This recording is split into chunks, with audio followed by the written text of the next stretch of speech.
নমস্কার বন্ধুরা। ড্রাগন গাছের ফুলগুলো এতগুলো নষ্ট হয়ে গেল, কারণটা কি? ড্রাগন গাছের যে নতুন ডালগুলো কয়েকটা বেরিয়েছিল, অনেকটাই বড় হয়ে গেছে, কাটা হয়নি, তার কারণে পুষ্টিটা ওরাই খেয়ে নিচ্ছে। ফুলের মধ্যে পুষ্টিটা আসেনি, তার জন্যই ফুলগুলো দেখুন শুকিয়ে গেছে। আর অনেক, এই দেখুন এগুলো অনেকটাই করে বড় হয়েছে, তবু হলুদ হয়ে গেছে, মানে ফুলটি আর নষ্ট হয়ে গেছে।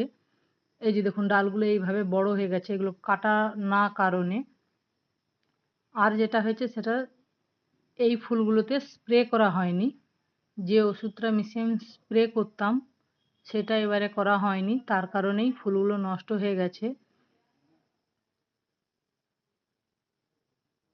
আপনারা এরকম ভুল করবেন না। ড্রাগন গাছে ফুল আসলে অবশ্যই সাথে সাথে স্প্রেটা করে দেবেন, তাহলে আপনাদের গাছ থেকেও ফুল থেকে ফল পাবেন। নচেৎ এইভাবে ফুলগুলো দেখুন, এটা কত বড় সাইজের হয়ে ফুলটি নষ্ট হয়ে গেছে। ভিডিওটি ভালো লেগে থাকলে লাইক এবং সাবস্ক্রাইব করে দেবেন। নমস্কার।